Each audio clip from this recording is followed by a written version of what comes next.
الله الرحمن الرحيم. النهاردة هنبدأ نشرح الدرس الرابع للصف الأول للإعدادي. الدرس الرابع بيتكلم عن المتباينات.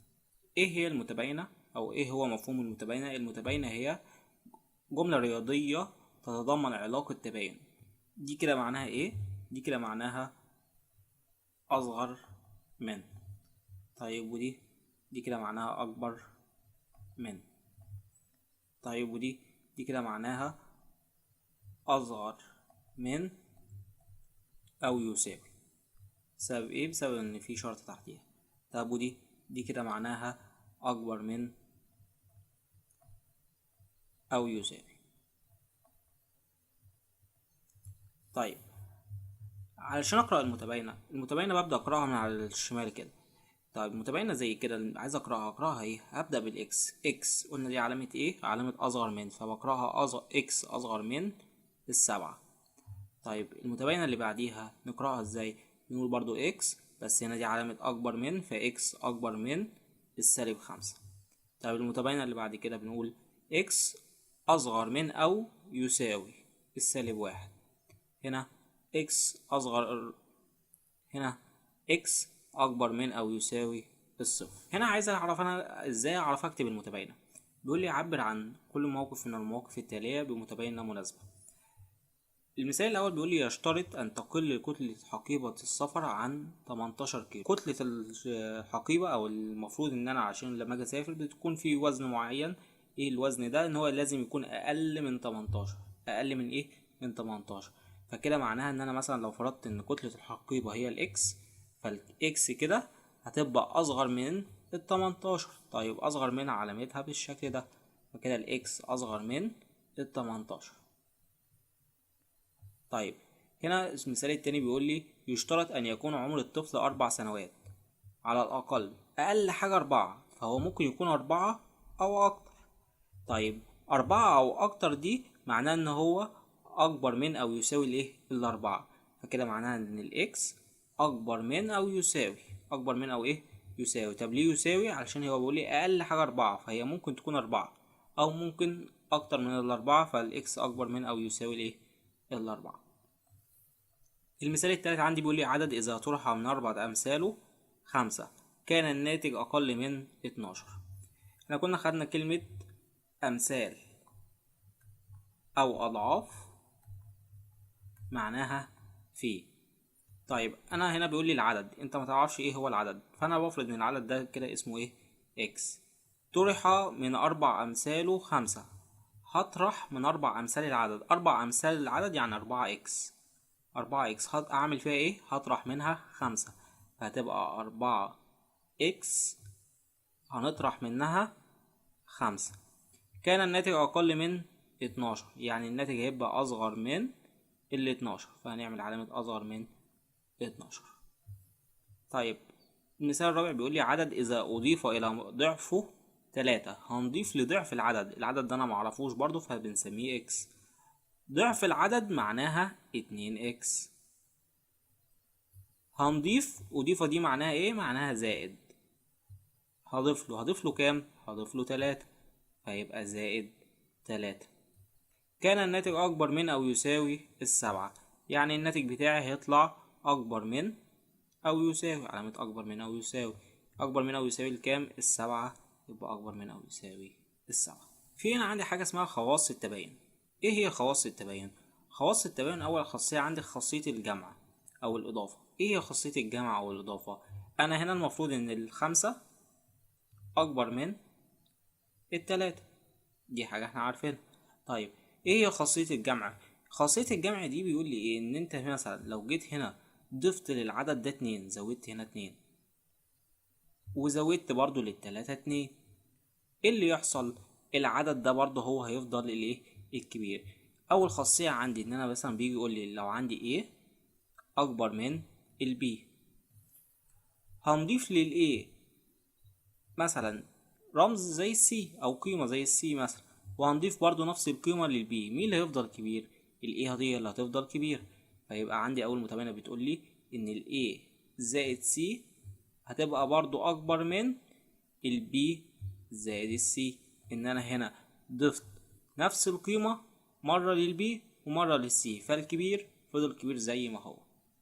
الخاصية التانية برضو هي نفس الخاصية الأولى، بس بدل ما هنضيف هنحذف.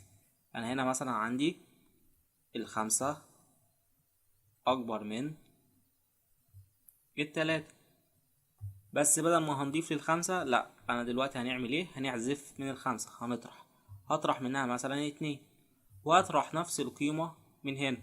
5 ناقص 2 هتبقى 3، و3 ناقص 2 هتبقى 1، فالكبير برضو هيفضل إيه؟ كبير. فهنا هعمل نفس الكلام بس عن طريق الرموز. إن أنا مثلا لو عندي ال A أكبر من ال B، هطرح من ال A نفس القيمة ومن ال B نفس القيمة. القيمة دي إن أنا مثلا هسميها C، فهيبقى ال A ناقص C أكبر من B ناقص C. إن أنا هنا طرحت نفس القيمة وهنا نفس القيمة، فالكبير برضه هيفضل هو الكبير. تالت خاصية عندي خاصية الضرب. خاصية الضرب إن أنا مثلا لو عندي برضه هنا الخمسة أكبر من التلاتة، بس بدل ما هجمع وهطرح لأ، أنا هعمل إيه؟ أنا هضرب. ممكن نضرب هنا في 2 وهنضرب برضه هنا في 2. هنا 2 في 5 ب10، وهنا 2 في 3 ب6، فهنا الكبير برضه هيفضل هو الإيه؟ الكبير. يبقى هنا برضه لو عندي ال A أكبر من ال B، هضرب ال A في قيمة وال B في قيمة، بس خلي بالك إن هنا في شرط، إن القيمة اللي أنا لازم أضيفها إن هي ال C دي لازم تبقى عدد إيه؟ عدد موجب، ما ينفعش يكون عدد بالإيه؟ بالسالب. فأنا هنا مثلا هقول A هضربها في C، وال B برضه هضربها في C، ف AC هتبقى أكبر من ال BC. تالت خاصية عندي خاصية القسمة. خاصية القسمة مثلا إن أنا مثلا لو عندي هنا 6 وهنا 4، الستة طبعا أكبر من الأربعة. طيب هنعمل إيه؟ هقسم مثلا على الاتنين، وهنا برضو هنقسم على الاتنين. 6 على الاتنين هيساوي كام؟ 6 على الاتنين بتساوي 3، وأربعة على الاتنين هيساوي 2، فدي برضو هتبقى أكبر. فهنا نفس الكلام بس هنعملها بالرموز. هنقول إن لو ال A أكبر من ال B، هنقسم هنا على ال C، وهنقسم هنا على ال C، فده برضو هتفضل هي الايه؟ الكبير. بس برضو ان انا هنا بتكلم على الاعداد الايه؟ الموجبة. دي كده بنسميها خواص التباين. حل المتباينات. ازاي اعرف احل المتباينة؟ علشان احل المتباينة هحلها نفس حل المعادلة، الاختلاف بس هنا في حاجتين، ايه هما؟ هنعرفهم دلوقتي. طيب اول حاجة بيجي يقولي اول مجموعة حل المتباينة 3x ناقص 5 اصغر من الواحد. علشان احل المتباينة دي انا هبدأ احلها كأني بحل معادلة خالص. فال3x ناقص 5 اكبر من الواحد. انا عايز ابدأ احل المتباينة دي. طب احل المتباينة دي ازاي؟ اول حاجة قلنا بنودي الخمسة بعكس الاشارة اكنها معادلة خالص، هتبقى 3x اصغر من واحد، وهنودي ده بعكس الاشارة يبقى 1 زائد 5. طب 1 زائد 5 دي بكام؟ 1 زائد 5 دي ب6، يبقى 3x اصغر من ال6. هنعمل ايه بعد كده؟ هنقسم على 3 وهنا على 3. 3 على 3 دي بتطير، يبقى الاكس اصغر من الاتنين. حلنا المتباين خالص عادي خالص. طيب هنعمل ايه بعد كده؟ هنجيب مجموعة الحل. مجموعة الحل في مجموعة الحل في المعادلات كانت بتبقى عبارة عن ان هي بكتب الارقام زي كده، م نقطة ح هتساوي، لو مجموعة الحل مثلا طلعت ب2 فبروح جاي كاتب الاتنين وخلاص. طيب في المتباينة، في المتباينة هي انا هنا بقولك الاكس اصغر من الاتنين. معنى كلمة اكس اصغر من الاتنين فانا عايز الاعداد اللي اصغر من الاتنين. طب هي ايه هي الاعداد اللي اصغر من الاتنين؟ الاعداد اللي اصغر من الاتنين اللي هي مثلا الواحد، صفر، سالب واحد، سالب اتنين، سالب تلاتة، ممكن تبقى أعداد عشرية أو كسور عشرية. طيب هو هنا مثلا عايز مجموعة الحل في n. n دي اللي هي الأعداد الإيه؟ الطبيعية. مين هي الأعداد الطبيعية؟ الأعداد الطبيعية اللي هي صفر، واحد، اتنين، تلاتة، وهكذا. طيب أنا عايز الأعداد الطبيعية اللي أصغر من الاتنين. مين هي الأعداد الطبيعية اللي أصغر من الاتنين؟ الأعداد الطبيعية اللي أصغر من الاتنين اللي هما الصفر والواحد. هقول له مجموعة الحل هنا م نقطة ح هتساوي صفر وواحد. طيب لو عايزها في زد، زد دي اللي هي الأعداد الصحيحة. ايه هي الأعداد الصحيحة اللي خدناها؟ كنا خدنا عندي الأعداد الصحيحة الموجبة اللي هما واحد واتنين وتلاتة وأربعة، والأعداد الصحيحة السالبة اللي هي سالب واحد سالب اتنين سالب تلاتة وهكذا، ومين والصفر. طيب هو دلوقتي بيقول لي أنا عايز الأعداد الصحيحة اللي أصغر من الاتنين. ايه هي الأعداد الصحيحة اللي أصغر من الاتنين؟ الأعداد الصحيحة اللي أصغر من الاتنين اللي هما دول كلهم، اللي هما الواحد والصفر والسالب واحد والسالب اتنين والسالب تلاتة إلى ما لا نهاية. فبنكتب له مجموعة الحل بس بالشكل ده، بنقول له إن هي الأعداد الصحيحة صفر واحد سالب واحد سالب اتنين وهكذا إلى ما لا نهاية. فبنعمل له نقط كده إن هي ما بتنتهيش. الأعداد الصحيحة السالبة اللي أصغر من الأعداد الصحيحة اللي أصغر من الاتنين أعداد ما بتنتهيش، فأنا عملت له نقط بحيث إن هو إيه هتكمل انت.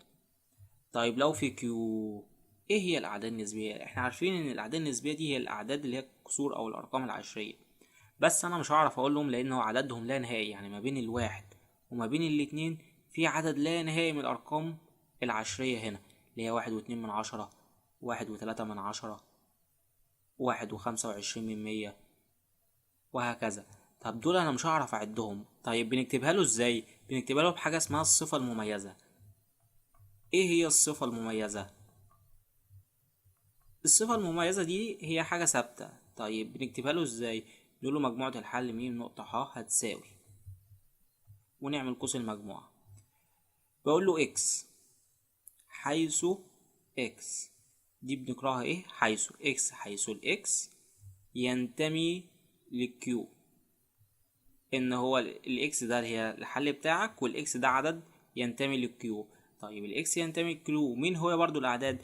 نروح جاي جايبين له القيمة اللي احنا طلعناها دي، اللي هي المتباينة اللي احنا طلعناها في الاخر، اكس اصغر من الاتنين.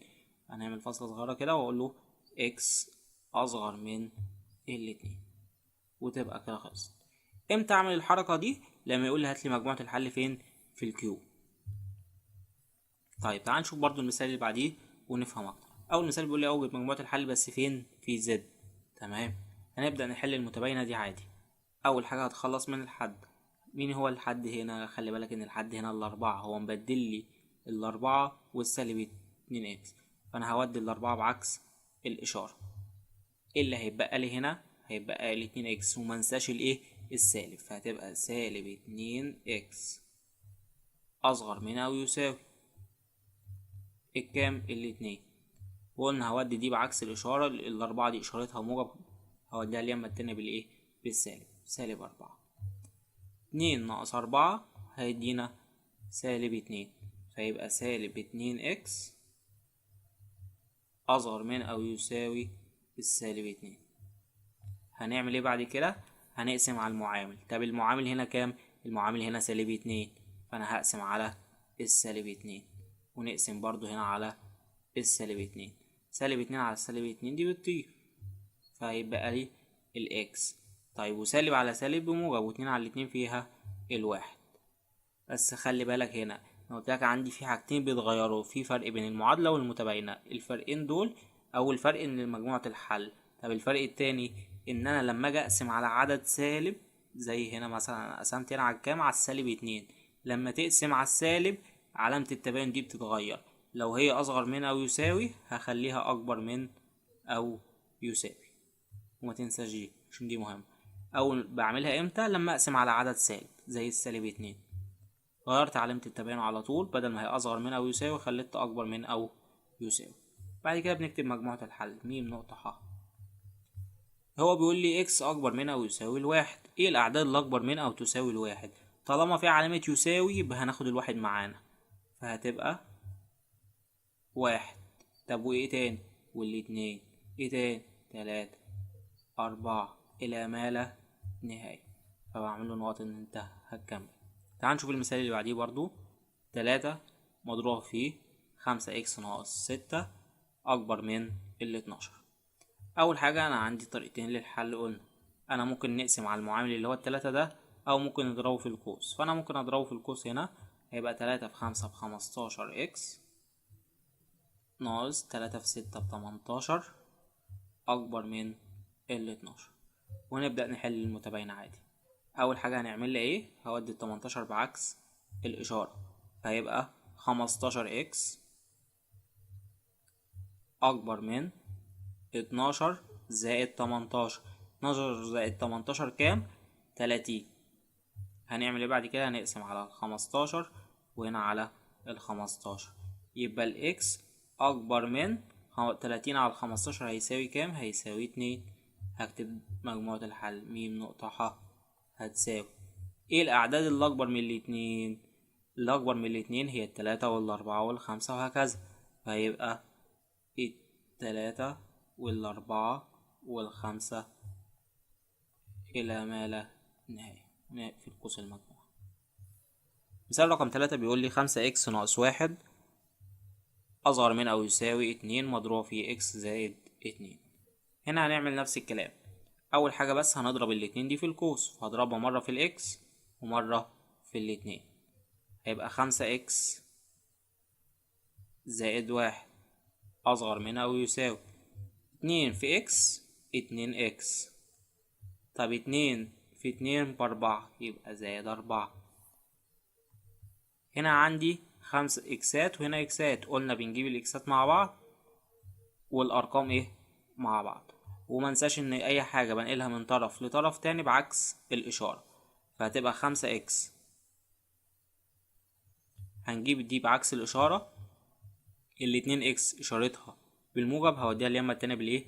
بالسالب، يبقى سالب 2x أصغر من أو يساوي 4. هجيب دي بعكس الإشارة ناقص 1. 5x ناقص 2x هيدينا 3x أصغر من أو يساوي 4 ناقص 1 3. هنعمل ايه بعد كده؟ هنقسم على التلاتة وهنقسم هنا على التلاتة. 3 على 3 بتطير، يبقى الإكس أصغر من أو يساوي 3 على 3 دي فيها الإيه؟ فيها الواحد. هكتب بعد كده مجموعة الحل م نقطة ح هتساوي. هنا بيقول لي الإكس أصغر من أو يساوي الواحد. إيه اللي أصغر من أو يساوي الواحد؟ قلنا طالما فيه يساوي يبقى هناخد الواحد معانا، يبقى أول حاجة الواحد. إيه اللي أصغر من الواحد تاني؟ صفر، سالب 1، سالب 2، وهكذا إلى ما لا نهاية. سؤال رقم 5 بيقول لي يريد أحمد وأصدقائه الثلاثة شراء 4 وجبات من نفس النوع بحيث لا تتعدى قيمة الفاتورة 700 جنيه، مع العلم أن تكلفة خدمة التوصيل 20 جنيه. اكتب متباينة تعبر عن ثمن الوجبة الواحدة، وحل المتباينة لإيجاد أعلى سعر للوجبة. هنا أحمد وأصدقائه عايزين يشتروا 4 وجبات، كده هنشتري عدد الوجبات 4 بحيث لا تتعدى قيمة الفاتورة 700. يعني كده التمن أو المبلغ اللي المفروض يدفعوه 700 أو أقل، مع العلم أن تكلفة خدمة التوصيل 20 جنيه. أنا عايز أعرف سعر الوجبة الواحدة. سعر الوجبة الواحدة ده هفرض إن هو مثلا إكس أو واي، هقوله بفرض أن سعر الوجبة إكس. طب أنا هشتري كام وجبة؟ 4 وجبات، يبقى هضرب 4 في سعر الوجبة فهتبقى 4 إكس. تمام. هضيف لي 20 جنيه تمن التوصيل، يبقى هقوله زائد 20. المفروض ان الفاتورة دي كلها تبقى اصغر من 700 او ممكن تساوي 700، لان هو بيقول لي لا تتعدى 700 يعني اصغر من او تساوي الايه 700، فاقول له اصغر من او يساوي 700. كده احنا كتبنا الايه المتباين. هنبدأ نحلها. طيب هنبدأ نحلها ازاي؟ قلنا اول حاجة بودي ال20 دي بعكس الاشارة، فهيبقى 4x اصغر من او يساوي 700 ناقص 20. 700 هنقص منهم 20 هيديني 680. هنعمل ايه بعد كده؟ هنقسم على الأربعة وهنا على الأربعة. الإكس هتساوي أصغر من أو يساوي 680 على الأربعة. لو أنا مش عارف ممكن أروح أطلع الناتج على الآلة. 680 على الأربعة هيساوي 170. يبقى كده سعر الوجبة هيبقى أصغر من أو يساوي 170 جنيه. وبكده الدرس يكون خلص معانا. يا رب تكونوا استفدتوا. متنساش تعمل لايك وسبسكرايب عشان يوصلك كل الفيديوهات بتاعنا، وتتابع شرح الفيديوهات الجاية. والدروس اللي جاية. والسلام عليكم ورحمة الله وبركاته.